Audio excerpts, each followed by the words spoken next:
One other factor, Yeah. this is something we reported yesterday, and this is something you and I had been communicating about. We had both caught wind of it. Lamar Jackson represents himself. Yeah. And we have been down this road. It happened last year when Roquan Smith was trying to get himself traded by the Bears. He had a guy, St. Omni, who was back on the scene over the weekend because Laramie Tunsil got a new deal with the Texans. Laramie Tunsil technically represents himself, but St. Omni helps him out. And St. Omni's the one that told the media about Laramie Tunsil's new deal. Unrepresented players who have non-certified NFLPA representatives. So, most of these guys that say, I'm representing myself, really aren't representing themselves.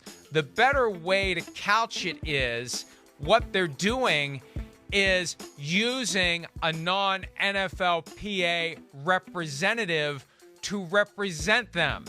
That's what they're doing. Most of them have someone who is helping them who isn't certified by the NFLPA. There's Laramie Tunsil. He was with me every step of the way. That's probably not the thing you want to say, Laramie. It's confirming what people believe. And here's why the agents are pissed about it. We talked about this yesterday. Yeah, how could they not be? You pay a huge fee. You pay a huge fee every year. Right. For the privilege of representing NFL players. You have to have malpractice insurance. That was something 10, 15 years ago that was a big deal. They required all NFLPA certified agents, the union did, to go carry $1 million at least, maybe more, of malpractice insurance. You have to attend a meeting every year of the NFLPA. You're subject to regulation. You could be disciplined. You have to do all the things they tell you to do. You have to limit what you can get by way of a fee. The maximum of 3% isn't some accepted industry standard. That's the most that the union allows certified agents to get. It's just one of the things you have to do. You get an agent for other things. Well, that's what I was saying. It's the lowest in any industry. Right, exactly. That's where you got to explain. Yeah. 3% is the lowest in any industry, as far as entertainment goes, right? Sorry, I didn't mean to interrupt you. Keep going, Mike. My bad. No, it's fine. It's fine. So the point is, this isn't players deciding, for the most part, that they are going to roll up their sleeves, negotiate their contract, and do it without any help. They're doing it without help that is sanctioned by the union. So I mention all that because we reported yesterday someone has been contacting multiple teams on behalf of Lamar Jackson who is not an NFLPA certified agent. Right. And this whole can of worms from last year could be opened up again. It's going to be interesting to see what the league does about it. Last year, they sent out the memo saying, thou shalt not negotiate with St. Omni. He's the guy who's contacting teams on behalf of Roquan Smith. This year, the league should find out who it is. The union knows it's happening. The league should find out who it is and tell all teams, do not talk to this person or anyone else other than Lamar Jackson. If a player is going to represent himself, or more accurately, if he's not going to use NFLPA certified representation, the team can only talk to the player. No one else. Family member, friend, no one. You can only talk to the player if you're going to deal with a player who isn't represented by an NFLPA certified agent. So, like the reaction I saw yesterday, so he's not hiring an agent, but he has an agent. Why not just hire an agent? Why not hire an agent who can talk to all these teams and do it the right way? Well, it comes down to the thing we talked about a long time ago in this segment. He's a little careful with money. That's what causes all this. I'm cheap. I understand cheap, but don't be penny wise and pound foolish. Don't set up for yourself 100% of a pie that's this big when you could have 97% of a pie that doesn't fit on the screen. Yeah. Okay? That's the problem. I don't want to write that check every year for 3% of whatever my gigantic salary is. But instead, I'll write no check every year for a contract that I haven't even been able to get. I don't have to pay an agent because I don't have a contract. I'm still waiting for it. So that's the root of all of this. Guys are trying to save a little bit of money, and they're not realizing that some of them, not all of them, but some of them are getting nothing and saving 3% of that. Congratulations. You don't have to pay out 3% of nothing. Well, and as we both know, just to piggyback off of that, there's plenty of players and star players at that who have agents where they only give them 1.5%, 1%. Lamar Jackson could certainly find an agent that would go, well, I'll do your contract for 1%. I'll do it from 1.5%. They would. Again, I don't know what he's paying, the representation he's getting now, if it's some sort of flat fee, if it's a percentage, whatever it is.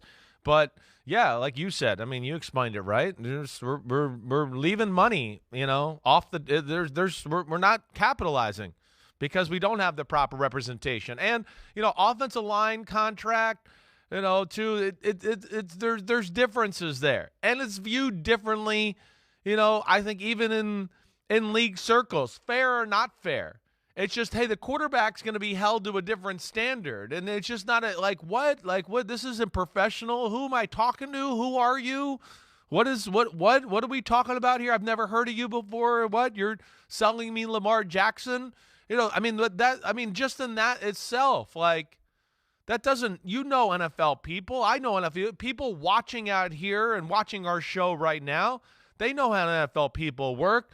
Hey, guy, I've never heard from. I don't even know who you are, what you're doing. Oh, yeah, you want me to give your client the greatest contract ever? Sure. Oh, yeah. Oh, wait. Oh, okay. What do you know about the NFL, NFLPA, any of that? Oh, wait. Okay. I mean, that. Does that sound right? Does that sound like something NFL front office people are going to be like, damn, let's do business with that. Let's do it. And that's just, it's weird. It's weird. It's not normal for a superstar quarterback nonetheless, and that's why we are where we are. Like you said, it's a stew of a lot of different things, let alone he got unlucky with a year where some of the teams are in rebuild phase or there's Tua at quarterback or whatever, and it just didn't work out the way where that team or two or three that were set up right now for a guy like Lamar, and that's where he got a little unlucky too. What this person is saying to the teams, I'm told, one is he doesn't want a fully guaranteed contract, and that feeds into what we were saying. Well, no, not every dime of every year has to be fully guaranteed, but the number I continue to hear is $200 million fully guaranteed at signing. There may be some non-guaranteed back-end stuff. So you can say, I never asked for a fully guaranteed contract. I'm not looking for a fully guaranteed contract. No, but you're looking for the kind of guarantees that people don't want to give multiple years into the future. And also, and this is funny. Pete's told me we need to take a break, but I feel compelled to say this. The person who is contacting these other teams is saying that Lamar is ready to move on from the Ravens. Okay, now, I mentioned that in my story yesterday, and for some, that became the headline. Oh, uncertified agent tells teams Lamar's ready to move on. Let's think about this, folks, because I saw the reaction from the Ravens fans is, oh, Florio doesn't know what he's talking about. Florio doesn't have any sources. Florio's making it up again. Oh, look, he said Odell Beckham wants $20 million a year, and Beckham came out and said that was a lie. Now, we already went down that path on Monday. Why wouldn't Odell Beckham want $20 million a year? If he gets $20 million a year, he's the 15th highest paid receiver in the NFL right now. Does he not believe he's one of the top 15 receivers in the NFL? Of course he wants $20 million. Right. And with Lamar Jackson, if you're going to contact teams on behalf of Lamar Jackson to try to get them to pursue Lamar Jackson and sign him to an offer sheet, what are you going to say? Are you going to say, you know what? This is just a ruse to get the Ravens to match. He really doesn't want to leave the Ravens. Are you going to say that? Or are you going to say he's ready to move on? Yeah. Let's think about that. Do we really need to think about that? No. Of course the person's going to say he's ready to move on. Hey, can you help me out here? We really need the Ravens to pay this guy. He wants to stay in Baltimore. He doesn't want to leave. Yeah. You have no idea who I am. I'm not certified by the NFLPA. You've never heard of me before today. You've never talked to me before today. You have no relationship with me in the future. Will you please sign him to an offer sheet so the Ravens can match it? Get out of here, people. People, the principal of the high school I went to used to say common sense ain't. And social media proves that to me over and over and over again, every single day. We see what we want to believe. We hear what we want to hear. We think what we want to think, and we ignore common sense. And this is just a microcosm of a much bigger problem.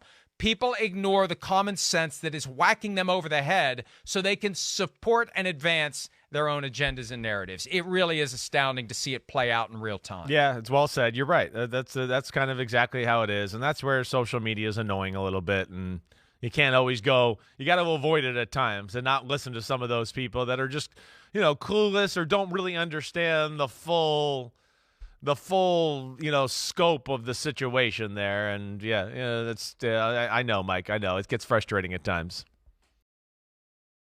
Hi, I'm Mike Tirico, and thanks for watching. Make sure to hit subscribe for the latest news and highlights from NBC Sports.